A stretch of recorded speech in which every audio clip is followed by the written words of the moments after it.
स्वागत है आपका ऑनलाइन क्लास में फिजिक्स के दूसरे चैप्टर गति का। हम ये तीसरा एपिसोड है और पिछले एपिसोड में हमने गति के बारे में जाना था और सेकेंड एपिसोड में गति के प्रकार पढ़े थे, अलग अलग तरह के प्रकार पढ़े थे।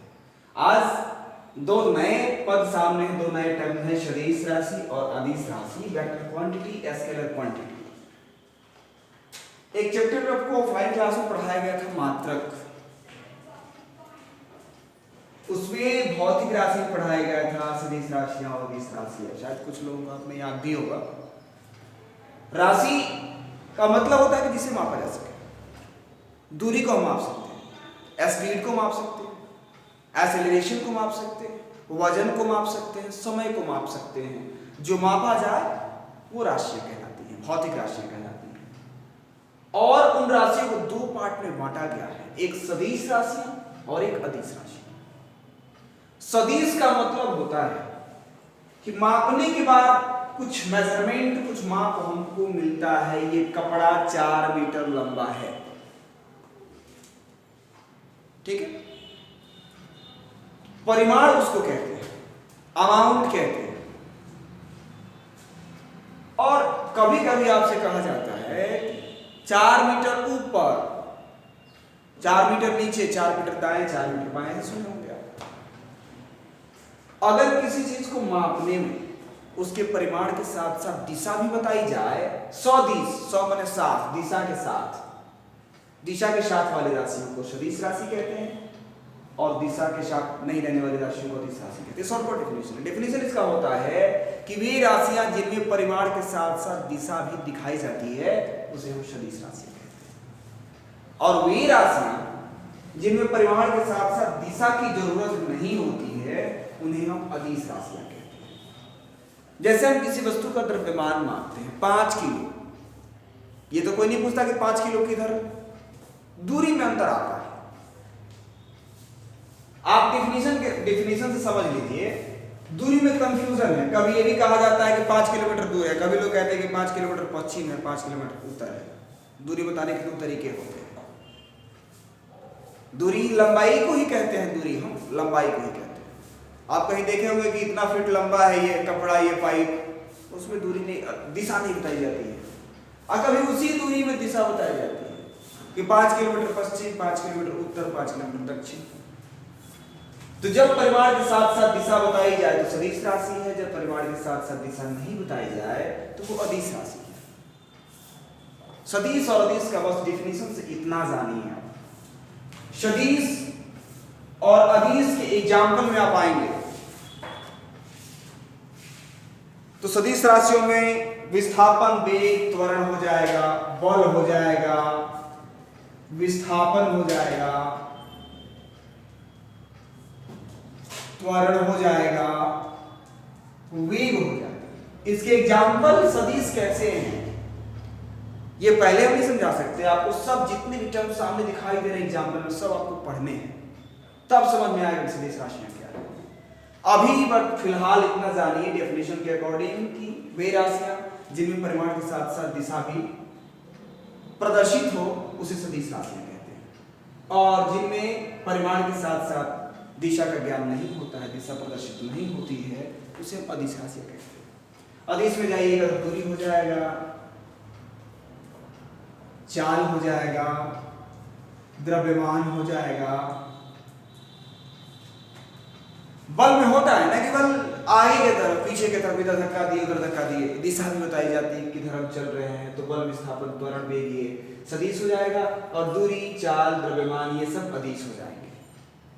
सदिश और अदिश में अंतर बार बार आपको मिलेगा। ये दूरी और विस्थापन दोनों एक ही जैसे हैं, ये चाल और ये वेग एक ही जैसे हैं। आपको ये दोनों साथ साथ पढ़ा जाएगा, चाल और वेग में अंतर जब पढ़ेंगे तब आपको क्लियर होगा कि सदिश क्या है और अदिश क्या है। एक बार लास्ट में फिर डिफिनेशन को हम दोहरा देते हैं कि वैसी राशियां जिनमें परिमाण के साथ, अमाउंट के साथ साथ दिशा का विज्ञान होता है उन्हें सदिश राशियां कहते हैं। और वे राशियां जिनमें परिमाण के साथ साथ दिशा का ज्ञान नहीं होता है उन्हें हम अदिश राशियां कहते हैं। सदिश और अदिश हम बेहतर तरीके से समझेंगे जब कुछ टर्म्स को पढ़ेंगे। नेक्स्ट सदिश और अदिश के बाद आपके चैप्टर में पॉइंट दिया हुआ है 2 ठो, एक साथ दूरी और विस्थापन। दूरी इंग्लिश में डिस्टेंस कहते हैं, विस्थापन इंग्लिश में डिस्प्लेसमेंट कहते हैं।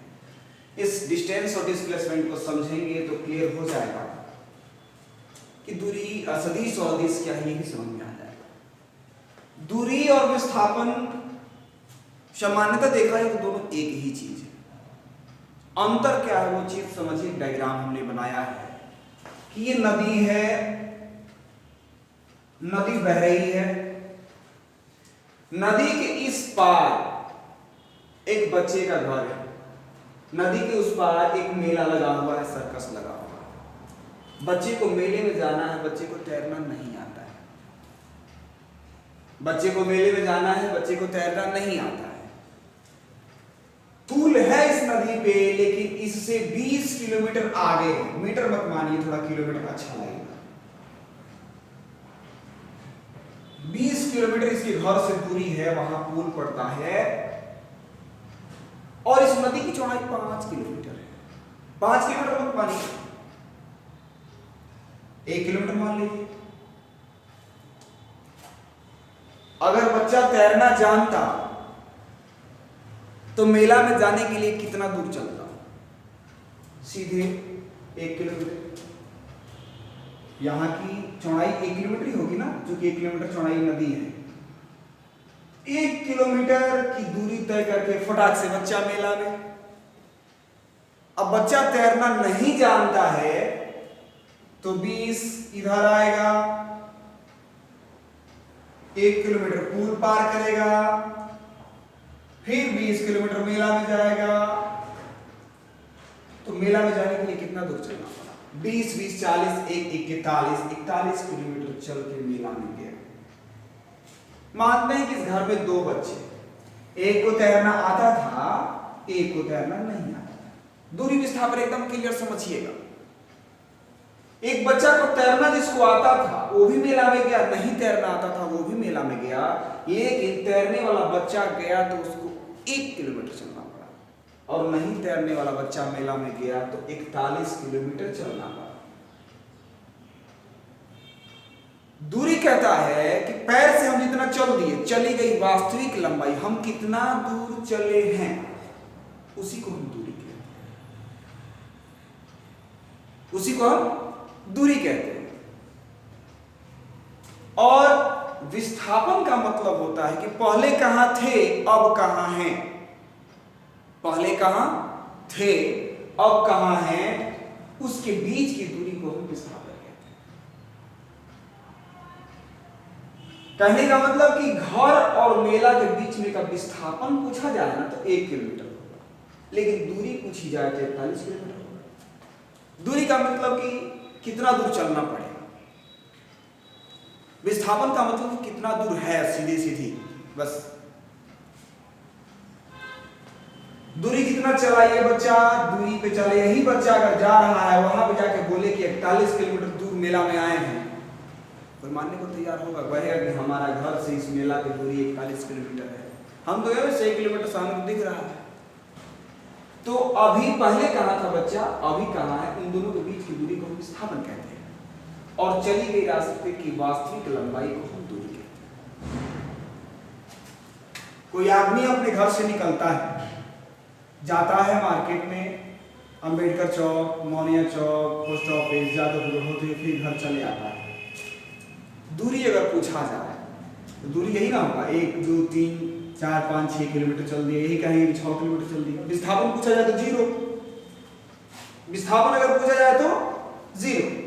दूरी का मतलब होता है कि लगभग कितना चले आप, उसी को दूरी कहते हैं। तो विस्थापन का मतलब था कि पहले कहां थे अब कहां है, दोनों के बीच की दूरी क्या है। तो पहले थे यहीं पे, अभी है यहीं पे, तो विस्थापन 0 और दूरी हो जाएगी 6 किलोमीटर। यही दूरी और विस्थापन। दूरी में दिशा का ख्याल नहीं किया जाता है, विस्थापन में दिशा का ख्याल किया जाता है। विस्थापन कहता है कि गए 1 किलोमीटर, गए 1 किलोमीटर, गए 1 किलोमीटर, और जब वहां से उधर से उल्टा चलेंगे तो -1 -1 -1 1 1 2 1 3 प्लस में 1 1 2 1 3 माइनस में सब मिला जुला कर हो गया 0। विस्थापन दिशा मापता है, दिशा के साथ मापता है कि अगर जाने वाला प्लस में है तो आने वाला माइनस में। और दूरी कहता है कि प्लस माइनस से मतलब नहीं है, बस चलना है, कितना दूर चल रहा है। तो रास्ते की वास्तविक लंबाई को दूरी कहते हैं। और प्रारंभिक बिंदु और अंतिम बिंदु के बीच की वास्तविक दूरी को हम विस्थापन कहते हैं। ये दूरी और विस्थापन था। दूरी और विस्थापन का अंतर पढ़ेंगे तो दूरी और विस्थापन और अच्छे से समझ में आएगा। पहले दूरी और विस्थापन कितना परसेंट आप क्लियर कर लिए हैं, कितना परसेंट समझ में आ गया है, वो थोड़ा सा हमें कल आप मैसेज बॉक्स में या व्हाट्सएप में बताएंगे कि दूरी विस्थापन समझ में आया या नहीं आया, क्योंकि ऐसे ही रिलेट करते हुए कई टर्म्स को पढ़ने हैं। दूरी और विस्थापन एक जैसा है, उसी तरीके से चाल और वेग भी एक जैसा है, ऐसे ही पढ़ना है। दूरी विस्थापन क्लियर होगा तो चाल और वेग भी आसानी से आप समझ पाएंगे। तो उम्मीद है कि आप वीडियो को देखेंगे और हमें बताएंगे कि समझ में आ रहा है या नहीं आ रहा है। कल हम बात करते हैं फिर से नेक्स्ट वीडियो में। आज के लिए बस इतना ही। धन्यवाद।